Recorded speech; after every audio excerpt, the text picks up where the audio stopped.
Hey, what's up everyone? So I've had enough people ask me to make a tutorial for the magma cube farm that I have behind me, and I actually already recorded it, but the video was actually 8 minutes long of just me building the farm because it's a pretty detailed tutorial. By the way, if you're looking to build a magma cube farm, you've come to the right place. Yeah, so people were asking for it in the comments, and I was like, yay, free views! That was a really bad intro. Basically, I'm just building a magma cube farm in this video, so if you want to copy my magma cube farm, feel free to watch it. It is actually an unbelievable money-making method. I've made so much money with this farm. It's super overpowered. The biggest issue with the farm is that you do have to be AFK for it to be working. So let's say you go to bed at 10 and you get kicked off the game at 11 p.m. You're going to go about maybe 7 hours without actually AFKing. So whenever that happens, it's pretty annoying, but if your internet or your connection can survive throughout the night, it's a really powerful money-making method. I think it might actually be the second best money-making method in the game, just behind the tarantula minions. But the tarantula minions are so expensive that the small amount more that you make than the magma cube farm isn't really going to make up for the extra starting cost. I don't know, tarantulas are really good, but I really like magma cubes just because, like, look at that. Look how satisfying that is to watch.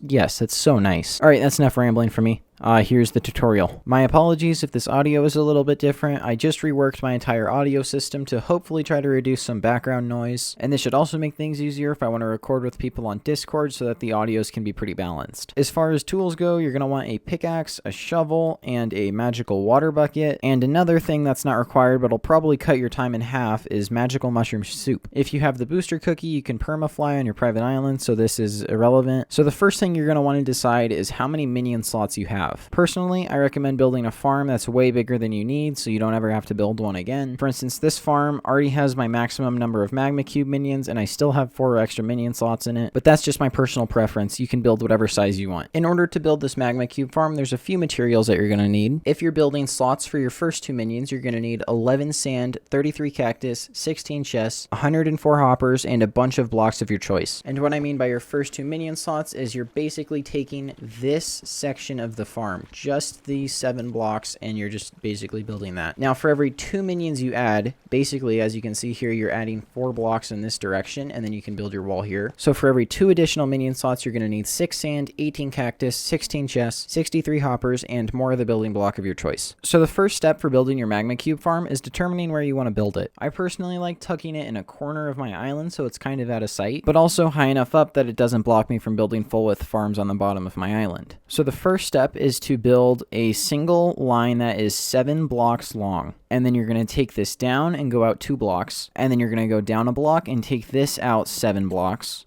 And then you're going to go up 1 and out 2 blocks. And then you're going to go up 1 and out by 7 blocks. So then you're going to go ahead and drag out this entire thing by 6 blocks. So 1, 2, 3, 4, 5, 6. And then you'll just go around and fill in this entire boat-shaped pattern. If you want to, you can get away these blocks that aren't actually facing up towards the sun. This will not make a difference to your farm in the slightest. I'm just knocking these off so I have basically the exact bare minimum of what you need. Once you have this boat shape, you're going to go ahead into the middle of your 7x7 platform and destroy this block. And then you place a block right there just so the water can actually flow. And then you're going to go ahead and do that on the other side the exact same way. Now go ahead and go underneath the farm, and on this 7x7 platform on the bottom, find the middle 3 blocks. With these 3 blocks in the middle, you're going to go ahead and create a checkerboard pattern just like this the entirety of the way down. And then you're going to go ahead up top and break those exact blocks in the exact same pattern. Just like that, and you should have 11 holes. So now you should have 11 holes, and you may have noticed that we have exactly 11 sand. So go ahead and fill up the holes with sand. And the reason we put the block underneath was so that the sand didn't just fall into the void. So I'm going to assume that this is actually your first segment that you're building. So you're going to go ahead and build your sidewall. Basically, you're going to take this out by 2 blocks, and you're just going to go ahead and do this for the entirety of the platform. Now that you've done that, go ahead and fill in this area right here with blocks. In case you were wondering, yes, the wall is going to be 2 blocks thick just to try to prevent magma cubes from getting out. And then you're going to stack that up again. So now you should have kind of like a little bowl here almost. And now you're going to work on this main wall section here so the magma cubes can't just go wee. For this wall, it Doesn't matter too much how tall you make it. I made mine 7 blocks tall, but that's probably overkill. You should be fine if it's 5. But just for simplicity, and maybe or maybe not because I'm actually just copying that block for block, I'm just going to go ahead and make it 7 blocks tall. Now that you have this sidewall done, remember it should be 5 to 7 blocks tall and 2 blocks thick. You're going to want to work on the back wall. So basically you're just going to bring this out by 2 blocks, and basically you're going to do the exact same thing. So I did actually have to go to the builder NPC in the hub and purchase more blocks, but now I have that wall done. Now you're basically just going to go ahead and carve out a single line of blocks just like that. Only 1 block deep and on the second block, so the block that you're level with when you just stand on this floor. And now you're going to go ahead and do the exact same process for the other side. Once you've done the exact same thing for the other side as well, you're going to go ahead and find the middle, and then you're going to place a single block. Same thing for the other side, and you should have a symmetrical boat thing here. I don't really know what shape this is. But now we're going to go ahead and get into hopper work. So the next step is to determine which side you want your chest to be on. So personally, I'm going to go ahead and make my chest go in that direction. So you're going to go ahead and find your middle block, and then you're going to go out by 3. So 1, 2, 3, and then you're going to build down by 2. And then you're going to go ahead and press space and shift at the exact same time. And as you can see, I'm kind of just floating. But what's cool is I can actually shift click while I'm doing this. So you're going to place a hopper facing into that block and then drag it out by 4. So 1, 2, 3, 4. And then you can go ahead and destroy that reference pillar. You're not actually going to need it. Now you're going to go ahead and place hoppers out by 3 blocks. So 1, 2, 3. And then you're going to go ahead and do that for these other 4 hopper lines right here. And then you're going to do the exact same thing with 3 hoppers on the other side facing into this middle hopper line. So basically any drops that any of these hoppers pick up are going to end up in this hopper right here. So now you're going to go ahead up top, and for this middle part of the boat shape with the sand in it, you're basically going to destroy all of the stone bricks on this first layer. So all of these stone bricks need to be destroyed because they will be replaced with hoppers. Once you've done that, you should just have 11 sand blocks and 11 stone bricks below it supporting that. Take your hoppers and you're going to go ahead and place 2 in between each of the sand blocks. So you're basically creating the exact same waffle pattern with hoppers in between the sand blocks. And for this, I'm shift clicking and make sure that all of these hoppers funnel into those hoppers on the bottom. And you can do that by just shift clicking on top of the hopper below it. And you're going to do the exact same thing for both sides of the sand. So you're basically just going to shift click on top of the previous hopper twice. And then you just do that all the way down. And then go ahead and repeat that step for the other side. And now you're going to stand 1 block above these hoppers and shift click on the side of these hoppers to create hoppers running into those. And then go ahead and repeat that step for the other side as well. Now we're going to go ahead and build the chest line. So you're going to go ahead and find the hopper that all of these hoppers feeds to. So for me, that's that one right there. So go ahead and press shift and space at the same time to kind of levitate. And then you're going to place 2 chests. Go below that chest, press shift and space at the same time and click on the bottom of it, and then click on the side of that chest to create another double chest. And then just keep repeating that step until you have 8 total double chests. So starting from the bottom, you're going to go ahead and shift click on this side of the chest with the hopper, which is directly below this chest. And basically what that does is it just feeds the items down this chest line. One thing to mention about this storage unit is if you want to, you can definitely expand it. 8 double chests is definitely a lot of storage, but if you want to be a madman like me, you can go ahead and try to do what I did. If you did what I did, you're going to need to alternate between rows of regular chests and trap chests just so you can actually place the chest down. Basically, all you would need to do is destroy this hopper line right here and then replace it so that it funnels into that chest. But I'm building the simplified version, so we're going to go ahead and keep it the way it is. I totally didn't forget to mention this before I started building the other side, but you're basically going to indent this wall right here, just like that, and then you do the same thing to that sand block right there, and then you place 3 cactus just like that. And then go ahead and place those cactus on top of each of the sand blocks. Just make sure the cactus are 3 blocks tall so that I can deal the most damage to the magma cubes possible. So now, determine if you are going to add more than 2 minion slots, which you probably are. But if you're not for whatever reason, then you can go ahead and replicate this sidewall right here so that you enclose this area. So basically you would drag this entire section out by 2 blocks and then build it up to match the height of this wall. However, if you are expanding the magma cube farm, which I guess like 95% of you are doing, you're basically just going to run out this platform by 4 blocks. So 1, 2, 3, 4.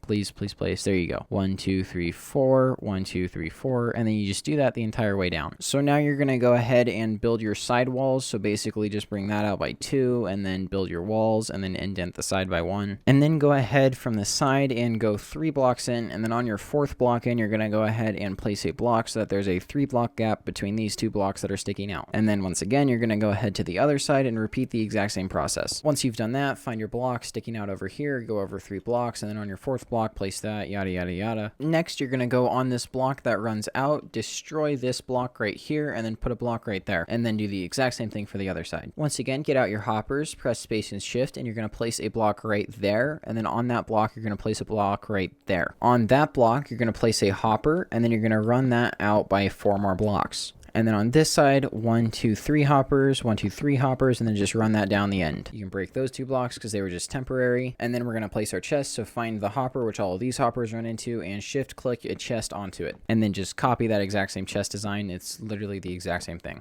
So put your 8 double chests leading down like that, and then run up with the hoppers. Now you're going to go ahead and expand this checkerboard pattern. So shift on top of these hoppers, and then place a stone brick there. And then go ahead and continue the checkerboard pattern just like that. On top of those stone bricks, place sand. So then you're going to do the same thing with the other side that you did with the hoppers, where you kind of just shift click into that. So just do that for all the empty spaces. And then now you're going to have these 4 hoppers on the end run into these middle hoppers.